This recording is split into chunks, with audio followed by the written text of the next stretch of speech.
다 같이 사도신경으로 신앙 고백하심으로 새벽 기도를 하나님께 드리겠습니다. 나는 전능하신 아버지 하나님 천지의 창조주를 믿습니다. 나는 그의 유일하신 아들 우리 주 예수 그리스도를 믿습니다. 그는 성령으로 잉태되어 동정녀 마리아에게서 나시고 본디오 빌라도에게 고난을 받아 십자가에 못 박혀 죽으시고 장사된 지 사흘 만에 죽은 자 가운데서 다시 살아나셨으며 하늘에 오르시어 전능하신 아버지 하나님 우편에 앉아 계시다가 거기로부터 살아있는 자와 죽은 자를 심판하러 오십니다. 나는 성령을 믿으며 거룩한 공교회와 성도의 교제와 죄를 용서받는 것과 몸의 부활과 영생을 믿습니다. 아멘. 찬송가 337장 찬양하시겠습니다. 찬송가 337장입니다.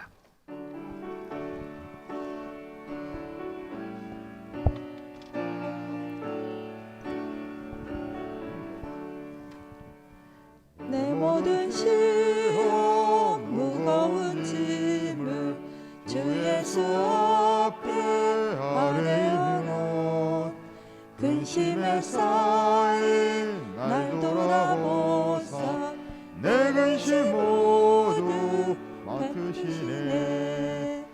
무거운 짐을 홀로 지고 견디다 못해 쓰러질 때 불쌍히 여겨 구원해 주리 은혜 주니 오직 예수.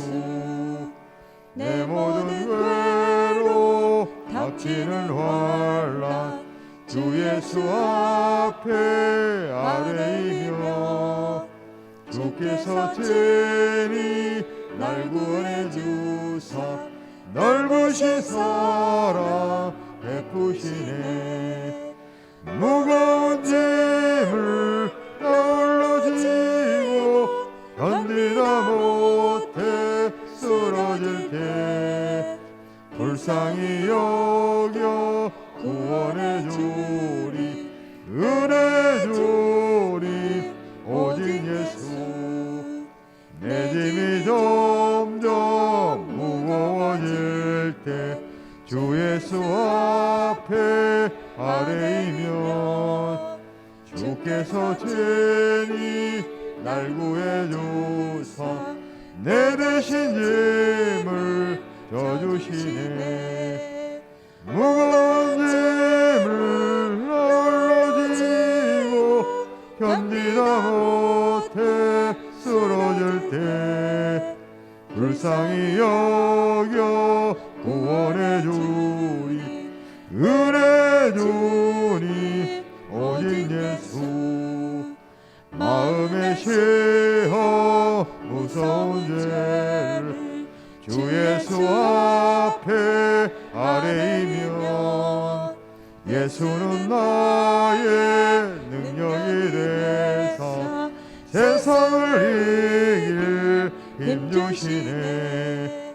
무거운 짐을 홀로 지고 견디다 못해 쓰러질 때 불쌍히 여겨 구원해 주리 은혜 주니 오직 예수.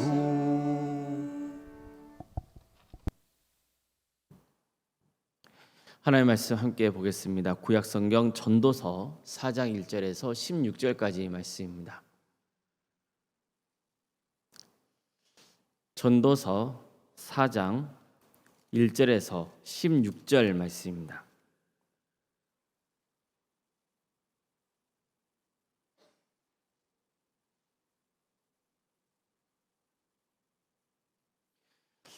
전도서 4장 1절에서 16절까지 말씀을 교독하시겠습니다. 내가 다시 해 아래에서 행하는 모든 학대를 살펴보았도다. 보라, 학대받는 자들의 눈물이로다. 그들에게 위로자가 없도다. 그들을 학대하는 자들의 손에는 권세가 있으나 그들에게는 위로자가 없도다. 그러므로 나는 아직 살아있는 산자들보다 죽은 지 오랜 죽은 자들을 더 복되다 하였으며 이 둘보다도 아직 출생하지 아니하여 해 아래에서 행하는 악한 일을 보지 못한 자가 더 복되다 하였노라. 내가 또 본즉 사람이 모든 수고와 모든 재주로 말미암아 이웃에게 시기를 받으니 이것도 헛되어 바람을 잡는 것이로다. 우매자는 팔짱을 끼고 있으면서 자기의 몸만 축내는도다. 두 손에 가득하고 수고하며 바람을 잡는 것보다 한 손에만 가득하고 평온함이 더 나으니라. 내가 또다시 해 아래에서 헛된 것을 보았도다. 어떤 사람은 아들도 없고 형제도 없이 홀로 있으나 그의 모든 수고에는 끝이 없도다. 또 비록 그의 눈은 부요를 족하게 여기지 아니하면서 이르기를 내가 누구를 위하여는 이같이 수고하고 나를 위하여는 행복을 누리지 못하게 하는가 하여도 이것도 헛되어 불행한 노고로다. 두 사람이 한 사람보다 나음은 그들이 수고함으로 좋은 상을 얻을 것입니다. 혹시 그들이 넘어지면 하나가 그 동물을 붙들어 일으키려니와 홀로 있어 넘어지고 붙들어 일으킬 자가 없는 자에게는 화가 있으리라. 또 두 사람이 함께 누우면 따뜻하거니와 한 사람이면 어찌 따뜻하랴.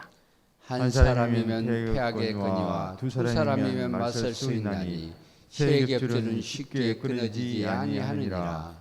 가난하여도 지혜로운 젊은이가 늙고 둔하여 경고를 더 바를 줄 모르는 왕보다 나으니 그는 자기의 나라에서 가난하게 태어났을지라도 감옥에서 나와 왕이 되었음이니라. 내가 본즉 해 아래에서 다니는 인생들이 왕의 다음 자리에 있다가 왕을 대신하여 일어난 젊은이와 함께 있고 그의 자리를 받는 모든 백성들이 무수하였을지라도 후에 오는 자들은 그를 기뻐하지 아니하리니 이것도 헛되어 바람을 잡는 것이로다. 아멘. 오늘 새벽기도에 들 하나님께 드리는 모든 성도님들 가정과 생업의 자리 위에 또 주님께서 친히 세우신 동암교회 위에 주님의 은혜와 평강이 늘 충만하시기를 주님의 이름으로 축원합니다. 정의가 뭡니까? 표준국어 대사전에서는 정의를 진리에 맞는 올바른 도리라고 말하고 있습니다. 상당히 추상적이죠. 그럼 성경에서는 정의를 어떻게 말씀하고 있을까요? 성경을 보면 정의 혹은 공의라고 하는 단어가 종종 등장합니다. 정의와 공의는 따로 구별해서 쓰이기도 하고 혹은 함께 쓰이기도 합니다. 성경에서 정의는 쉽게 말해서 공정한 판결이 이루어지는 것입니다. 억울한 일을 당한 사람이 법원에 가서 호소하면 재판관이 공정하게 판결해서 억울함을 풀어주는 게 정의입니다. 정의는 법원에만 제한된 게 아닙니다. 성경은 당시 사회적 약자로 여겼던 고아나 가난한 과부를 학대해서는 안 된다고 여러 차례 강조하고 있습니다. 이처럼 일상생활 속에서 억압과 착취가 행해져서는 안 되며 이걸 어기는 것은 큰 죄에 해당된다고 말씀하고 있습니다. 다음으로 공의는 관계적인 정의라고 볼 수 있습니다. 여기에는 크게 두 가지의 관계를 말할 수 있습니다. 첫째는 하나님과의 관계입니다. 하나님과 인간이 올바른 관계를 맺고 있는 상태가 공의입니다. 우리가 하나님과 올바른 관계를 맺으려면 믿음이 있어야 됩니다. 창세기를 보면 하나님께서 아브라함을 부르셔서 한밤중에 대화하는 장면이 나옵니다. 아브라함은 자손을 주시겠다는 하나님의 약속을 어느덧 믿지 않게 되었습니다. 그러자 하나님께서는 그를 데리고 나가셔서 밤하늘을 바라보게 하십니다. 그리고는 수많은 별들처럼 너의 후손이 많을 것이라고 말씀해 주시죠.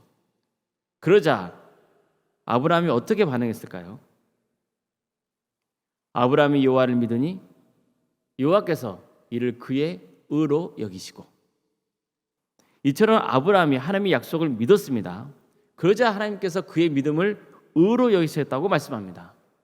바로 여기서 의가 공의를 뜻합니다. 하나님과의 관계가 회복되었다는 뜻입니다. 다음으로는 이웃과의 관계입니다. 시편 15편 2절 이하의 말씀입니다. 정직하게 행하여 공의를 실천하며 그의 마음에 진실을 말하며 그의 혀로 남을 허물하지 아니하고 그의 이웃에게 악을 행하지 아니하며 그의 이웃을 비방하지 아니하며. 이 말씀을 보면 공의가 이웃을 대하는 태도와 관계가 있다는 것을 알 수 있습니다. 이처럼 성경에서 공의는 하나님뿐만 아니라 이웃과 올바른 관계를 맺고 있는 상태를 뜻합니다. 요즘 자주 사용하는 단어를 말씀드리면 공의는 공감 능력이라고 할 수도 있습니다. 이웃이 웃으면 함께 웃을 수 있고 슬퍼하면 함께 슬퍼할 수 있는 사람이 되어지는 것입니다. 이게 공의입니다. 즉 이웃과 마음을 같이 나누는 겁니다. 전도자는 이 세상에서 벌어지고 있는 참혹한 현실에 대해서 이렇게 고발합니다. 또 내가 헤아려서 보건대 재판하는 곳 거기에도 악이 있고 정의를 행하는 곳 거기에도 악이 있도다. 이 말씀에서 재판하는 곳에 적용되는 개념이 정의이고 정의를 행하는 곳이라고 말씀하고 있는 부분이 공의를 뜻합니다. 개역 개정판 즉 우리가 보고 있는 성경에서는 정의로 번역하고 있지만 이전에 개역 한글판 성경에서는 공의로 번역되어 있습니다. 이처럼 전도자는 이 말씀을 통해서 정의와 공의가 있어야 할 자리에 악이 뿌리 깊게 자리하고 있다는 사실을 폭로하고 있는 겁니다. 전도자는 이 안타까운 현실을 직시하지만 신앙은 결코 포기하지 않습니다. 하나님께서 언젠가 반드시 의로운 자를 높이시고 악한 자를 심판하실 것이라고 믿었습니다. 구부러진 세상을 바로 펴실 수 있는 분은 하나님뿐이라고 믿은 것이죠. 전도자는 이 일을 사람이 이룰 수 있다고 보지 않습니다. 그는 사람이 짐승과 같다고도 주장합니다. 그래서 인간이 선과 악을 바르게 분별할 수 있고 인간 스스로 정의로운 세상을 이룰 수 있다는 헛된 믿음을 부식시켜버립니다. 아무리 법이 안전하고 사회제도가 진보해도 여전히 공의와 정의가 실현돼야 할 곳에 불의가 행해지는 것은 어쩔 수 없는 일이라는 겁니다. 이거야말로 우리가 심판주이신 하나님께 소망을 두며 살아야 하는 이유입니다. 오늘 본문에서도 전도자는 정의와 공의의 문제를 제기하고 있습니다. 먼저 전도자는 이렇게 말씀합니다. 4장 1절 말씀입니다. 내가 다시 헤아려서 행하는 모든 학대를 살펴보았도다. 보라, 학대받는 자들의 눈물이로다. 그들에게 위로자가 없도다. 그들을 학대하는 자들의 손에는 권세가 있으나 그들에게는 위로자가 없도다. 이 말씀도 정의와 공의가 처참하게 무너져 내린 현실을 고발하고 있는 겁니다. 강한 자가 약한 자를 억압합니다. 이것은 정의가 무너져 내린 모습입니다. 권력층이 약한 자들을 짓누르고 있는 사회적 불평등을 지적하고 있는 것입니다. 그런데 이런 비극적인 상황에서 억압당하고 있는 약자를 위로해 주는 사람이 없다는 겁니다. 이건 무엇이 무너진 모습입니까? 바로 공의가 무너진 모습입니다. 그들의 눈물을 닦아주고 내일처럼 적극적으로 나서서 문제를 해결하는 사람이 없다는 겁니다. 그래서 전도자는 이처럼 정의와 공의가 무참히 짓밟힌 세상에서 살아야 한다면 차라리 죽은 사람들보다 못하다고까지 말씀하고 있는 겁니다. 정의와 공의가 버려진 세상은 연약한 자들에게는 지옥과 다름없는 것이기 때문이죠. 이어서 전도자는 노동에 대해서도 구체적으로 이런 말씀으로 지적합니다. 그러니까 전도자는 노동을 부정하지 않습니다. 대신 일이 지나쳐서 경쟁화되는 것을 우려하고 있습니다. 4장 4절 말씀입니다. 내가 또 본즉 사람이 수고와 모든 재주로 말미암아 이웃에게 시기를 받으니 이것도 헛되어 바람을 잡는 것이로다. 즉 사람이 열심히 노력해서 성과를 내는 게 경쟁심에서 비롯된 것이라고 보고 있는 거죠. 사람은 열심히 노력해서 성과를 냅니다. 그러기 위해서는 열심히 일을 해야 됩니다. 전도자는 이렇게 말씀합니다. 그러므로 나는 사람이 자기 일에 즐거워하는 것보다 더 나은 것이 없음을 보았나니 이는 그것이 그의 몫이기 때문이다. 즉 사람은 자기가 하는 일에 보람을 느끼며 살아가야 한다는 겁니다. 하지만 문제는 일이 지나친 경쟁으로 치달을 때입니다. 내가 성공하려면 경쟁에서 살아남아야 합니다. 누군가는 경쟁에서 밀려나겠죠. 또 내가 성공했어도 다른 사람들에게 시기의 대상이 됩니다. 그래서 경쟁이 결국 이익과의 관계를 악화시키게 하는 것입니다. 이것은 뭐가 무너진 모습입니까? 공의가 무너진 모습이죠. 자, 그럼 경쟁하는 문화를 부추기고 경쟁하도 시스템화되어 있는 것이라면 또 무엇이 무너져 내린 겁니까? 정의가 무너져 내린 겁니다. 사실 이건 시장 경제를 받아들이는 나라가 정말 고민해야 할 부분입니다. 그래서 어떤 식으로든지 경쟁에서 밀리는 약자를 보호하는 여러 사회 보장 제도를 마련하려는 노력이 필요한 겁니다. 자, 그럼 열심히 일해봐야 다 헛되는 것이기 때문에 그냥 놀며 지내는 사람은 뭘까요? 4장 5절 말씀입니다. 우매자는 팔짱을 끼고 있으면서 자기의 몸만 축내도다. 그러니까 이처럼 전도자는 이렇게 살면 결국 망한다고 경고하고 있는 겁니다. 그러면서 경쟁과 계엄이라는 양극단을 피할 수 있는 지혜를 전하고 있습니다. 두 손에 가득하고 수고하며 바람을 잡는 것보다 한 손에만 가득하여 평온함이 더 나으니라. 작게 소유하고도 마음의 평안을 누리며 사는 게 많은 것을 소유하려고 몸부림치며 사는 인생보다는 훨씬 낫다는 뜻입니다. 그러니까 이것은 노도의 가치를 존중하면서도 사람이 적절히 쉴 수 있는 환경을 조성하는 게 공의와 정의를 행하는 일이라는 것을 알려주고 있는 겁니다. 우리 사회가 문화적으로나 제도적으로 너무나 많은 시간 동안 많은 양의 노동을 강요하는 것은 악한 것입니다. 열심히 일하는 것은 무조건 선하고 쉬는 것은 무조건 게으르고 악한 것이라는 사고도 정의와 공의를 행하지 않는 모습입니다. 전도자는 한 남자의 예를 들기도 합니다. 그는 자식도 없고 형제도 없이 살아가고 있습니다. 쉬지 않고 일만 해서 재산이 모아지긴 했습니다. 그런데 여전히 만족함이 없습니다. 그래서 계속 일만 합니다. 가끔 이런 생각도 합니다. 내가 누구를 위하여 이같이 수고하고 나를 위하여는 행복을 누리지 못하게 하는가? 전도자가 소개하고 있는 이 사람은 한마디로 일 중독자입니다. 이 사람은 독신으로 사는 사람을 뜻하는 게 아니라 이웃과의 관계를 터부시하고 재산 모으는 일에만 재미로 삼고 사는 사람을 상징합니다. 그러니까 엄밀히 말해서 일이나 돈과 친밀한 관계를 맺고 있는 것이죠. 전도자는 이 인생이 얼마나 헛된 것인지를 지적하고 있는 겁니다. 이 사람이야말로 재산과 상관없이 궁핍한 사람이라는 겁니다. 그는 가끔 이렇게 살아서 뭐하나 하는 내면의 소리를 듣기도 합니다. 하지만 그냥 마음속에 묻어버리고 또다시 일에 파묻혀 지냅니다. 이 사람을 고용한 사장이야 좋겠죠. 이것은 하나님이 원하시는 삶은 그러나 아닌 겁니다. 또한 사장도 이렇게 직원들에게 일만 강요하는 것 역시 다른 것은 못 되는 겁니다. 자, 그럼 하나님이 원하시는 삶은 뭡니까? 전도서 4장 9절 이하의 말씀입니다. 두 사람이 한 사람보다 나음은 그들의 수고함으로 좋은 상을 얻을 것입니다. 혹시 그들이 넘어지면 하나가 그 동물을 붙들어 일으키거니와 홀로 있어 넘어지고 붙들어 일으킬 자가 없는 자에게는 화가 있으리라. 또 두 사람이 함께 누우면 따뜻하거니와 한 사람이 어찌 따뜻하랴. 한 사람이면 피하겠거니와 두 사람이면 맞설 수 있나니 세 겹줄은 쉽게 끊어지지 아니하니라. 함께 살아가는 것, 나 중심이 아니라 이웃과 함께 더불어 돕고 살아가는 삶, 이 삶이 중요하다는 겁니다. 이럴 때 일의 성과도 더 높게 나타납니다. 함께 일하기 때문에 잘 쓰러지지 않습니다.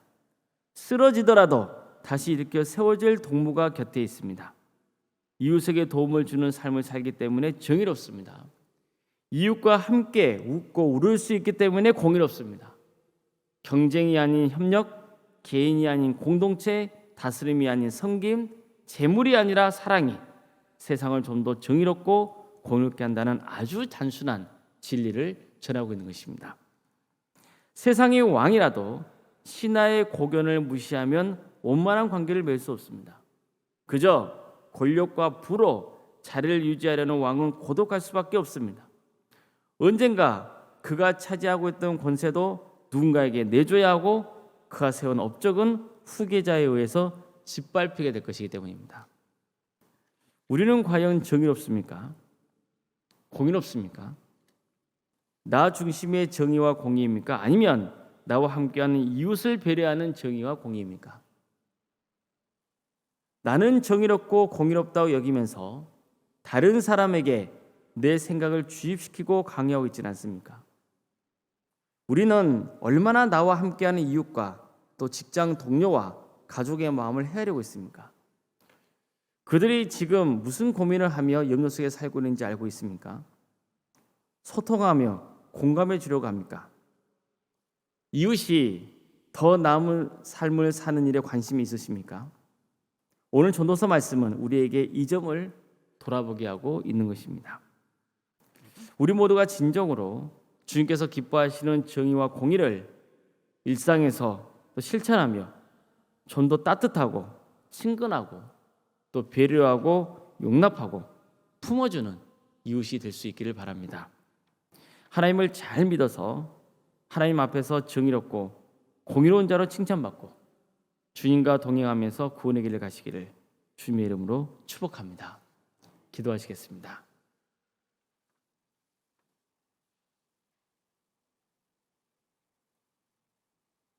사랑의 주님,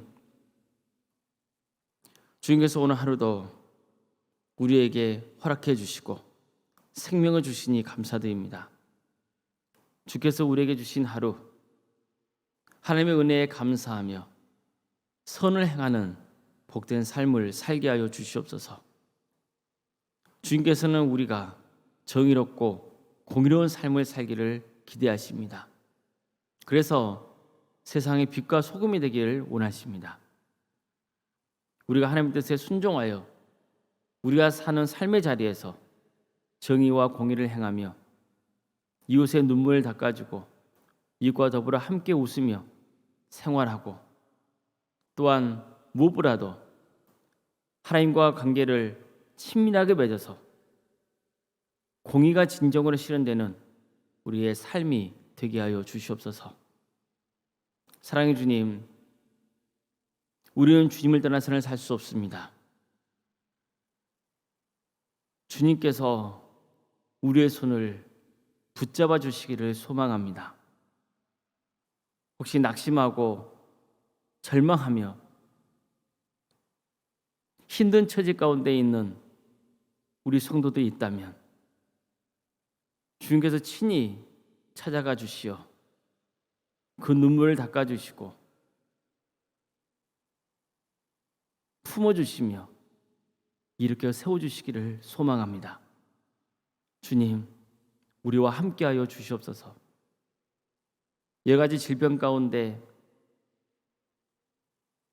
고통받고 있는 우리 성도들이 있사오니 주님 그들 긍휼해 주시고 하나님의 때에 가장 좋은 결과를 얻게 하여 주시옵소서. 백혈병으로 또 위암과 유방암으로 폐렴과 당뇨로 심부전증으로 갑상선으로 소화장애 허리골절로 또 소아마비 장애로 치매로 공황장애로 신경쇠약과 또 사고로 인한 상처와 장애 때문에 코로나 후유증으로 고통받고 있는 성도들이 있습니다. 또 머리로 다치고 또 다리가 아픈 성도들이 있사오니 주님 그들을 긍휼해 주시고 치유하여 주시옵소서. 믿음으로 구하고 회복되는 역사가 있게 하여 주시옵소서.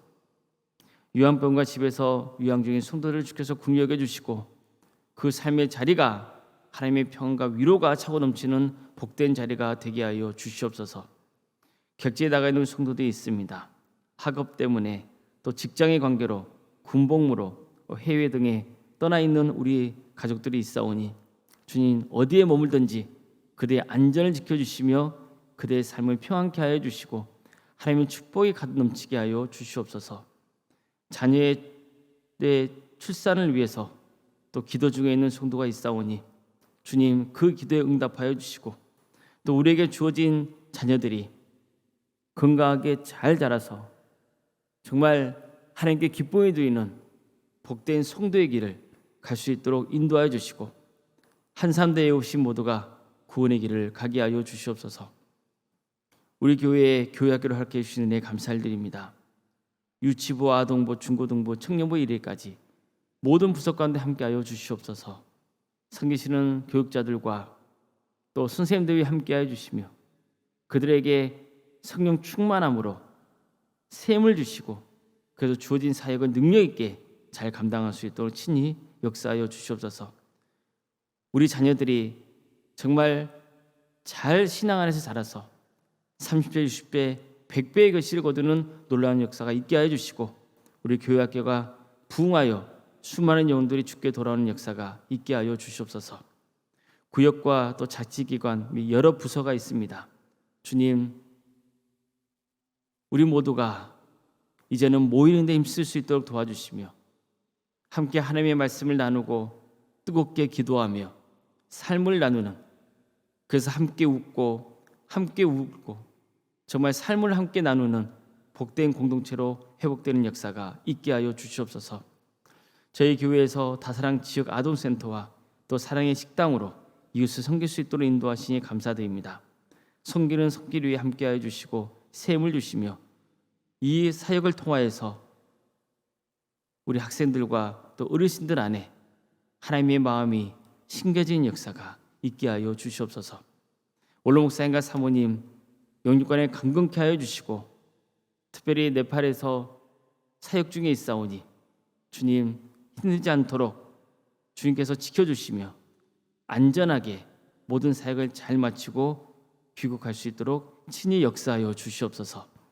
우리에게 여러 직분자를 허락해 주신 데 감사를 드립니다. 장로님, 또 안수집사, 또 권사님, 집사님, 교육자들에게 성령 충만하게 하여 주셔서 맡은 사역을 잘 감당할 수 있도록 인도하여 주시되 절대로 직분을 계급으로 여기지 않고 더 낮은 마음으로 우리 성도를 위해서 섬겨서 사람의 칭찬이 아닌 하나님의 칭찬을 받는 복된 직분자들이 다 될 수 있도록 친히 역사하여 주시옵소서. 주님, 우리가 드려지는 모든 예배 가운데 함께하여 주셔서 많은 성도들이 모여 하나님의 예배에 가해 주시며 예배자로 살아가는 축복의 삶을 누리게 하여 주시옵소서.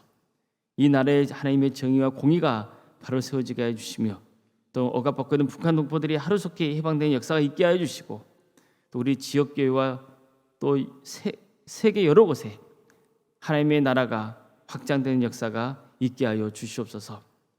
새벽기를 드리는 우리 성도들 한 사람 한 사람 주님께서 붙들어 주시고 기도하는 모든 기도의 제목들이 주님의 뜻 안에서 응답받는 역사가 있게 하여 주시옵소서. 모든 것을 주님께 의지하오며 예수 그리스도의 이름으로 기도드리옵나이다. 아멘. 하늘에 계신 우리 아버지, 아버지의 이름을 거룩하게 하시며 아버지의 나라가 오게 하시며 아버지의 뜻이 하늘에서와 같이 땅에서도 이루어지게 하소서. 오늘 우리에게 일용할 양식을 주시고 우리가 우리에게 잘못한 사람을 용서하여 준 것 같이 우리 죄를 용서하여 주시고 우리를 시험에 빠지지 않게 하시고 악에서 구하소서. 나라와 권능과 영광이 영원히 아버지의 것입니다. 아멘. 각자 기도하시겠습니다.